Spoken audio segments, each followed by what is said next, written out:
नमस्कार दोस्तों। तो दोस्तों शुरू करते हैं एक और नई कहानी, गहराई में छिपे रहस्य। दूर के भविष्य में जब मानवता ने अन्य ग्रहों पर उपनिवेश स्थापित कर लिए थे, एक युवा वैज्ञानिक डॉक्टर अंशुल ने एक अनजानी ध्वनि का पता लगाया। यह ध्वनि अंतरिक्ष के अंधेरे में से आती थी और इसके संकेत किसी भी अन्य संकेत से भिन्न थे। डॉक्टर अंशुल ने अपने सहकर्मियों, प्रौद्योगिकी विशेषज्ञ सिया और खगोलज्ञ आदित्य के साथ मिलकर इस ध्वनि का अनुसरण करने का निर्णय लिया। यह संकेत बहुत ही रहस्यमय है, अंशुल ने कहा। अगर यह किसी अन्य सभ्यता का संकेत है तो यह फर्मी पैराडॉक्स का जवाब हो सकता है। सभी ने अपने यान उल्का में बैठकर उस स्थान की ओर उड़ान भरी जहां से संकेत आ रहा था। जैसे जैसे वे आगे बढ़ते गए, संकेत की ध्वनि और भी स्पष्ट होती गई। मैंने कुछ पढ़ा था कि ब्रह्मांड में जीवन की संभावना बहुत अधिक है, लेकिन हम उनसे संपर्क क्यों नहीं कर पा रहे? सिया ने कहा। संभवतः वे हमारे संपर्क से डरते हैं, आदित्य ने उत्तर दिया, या फिर वे एक ऐसे स्थान पर हैं जहां वे हमें देख नहीं सकते। जब वे अंततः उस ग्रह पर पहुंचे तो पाया कि यह पूरी तरह से बंजर और सुनसान था। वहां की सतह पर अजीबोगरीब खिंचाव और उत्थान थे, जैसे किसी ने इस ग्रह को आकार देने में प्रयास किया हो। यहाँ कोई नहीं है, सिया ने निराशा से कहा। लेकिन संकेत तो यहीं से आया है, अंशुल ने कहा। हमें और गहराई में जाना होगा। ग्रह की सतह पर आगे बढ़ते हुए उन्होंने एक प्राचीन संरचना देखी। ये संरचना शायद किसी प्राचीन सभ्यता की थी। आओ चलो अंदर चलते हैं, अंशुल ने कहा।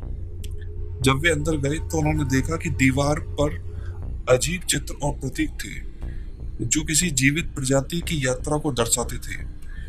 यहाँ पर कुछ हुआ है, आदित्य ने कहा। ये चित्र हमें बताने की कोशिश कर रहे हैं। जैसे जैसे वे चित्रों का विश्लेषण कर रहे थे, अचानक एक मशीन सक्रिय हो गई।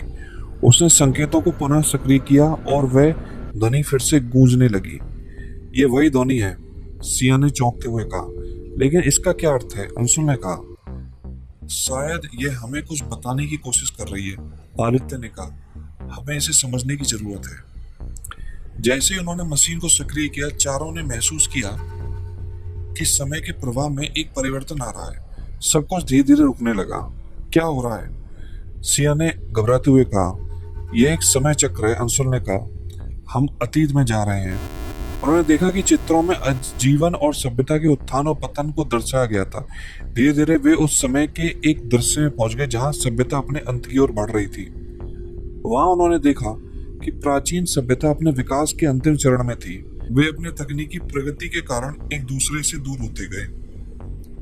वे खुद को समाप्त कर रहे हैं, आदित्य ने कहा। उनकी खोज ने उन्हें अकेला कर दिया।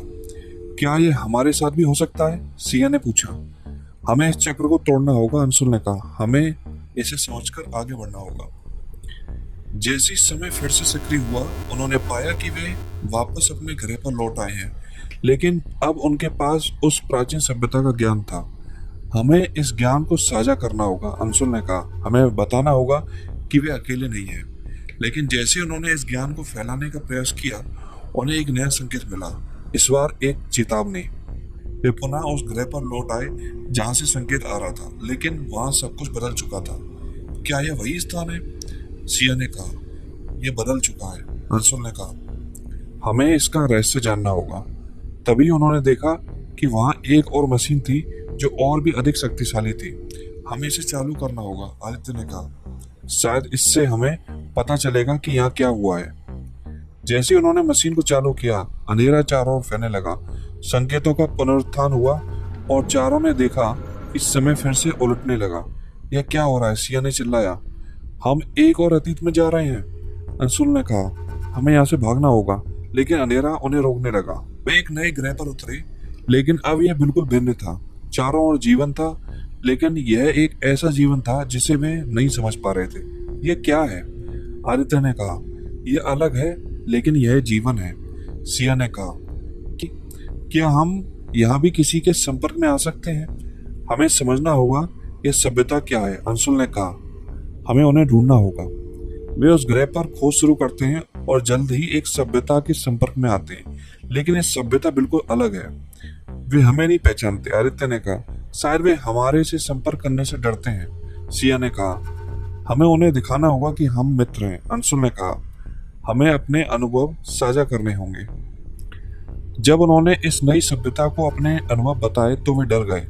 तुम्हें पता नहीं है कि तुम्हारी सभ्यता कैसे समाप्त हुई? एक स्थानीय नेता ने पूछा। हमने इसे समझा है, अंशुल ने कहा। हमें आपसे सीखना है। लेकिन स्थानीय लोग डर के मारे पीछे हट गए। हमने देखा है कि दूसरों ने हमें धोखा दिया। उनकी असफलता ने चारों को फिर से सोचने पर मजबूर किया। हमें यहाँ से जाना होगा, सिया ने कहा।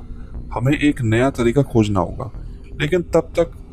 लेकिन तब एक आश्चर्यजनक बात हुई। एक छोटा सा बच्चा उनके पास आया और बोला, क्या आप मुझे अपनी कहानी सुनाएंगे? उसकी मासूमियत ने उनका ध्यान खींचा। हमें यहाँ एक नई शुरुआत करनी होगी, अंशुल ने कहा, और इस बार हम अकेले नहीं हैं। बच्चा अंशुल के पास आया और उसके हाथ पकड़कर बोला, आप लोग अद्भुत हैं। हम भी तुमसे सीखना चाहते हैं, सिया ने कहा। हमें बताओ कि तुम क्या जानते हो।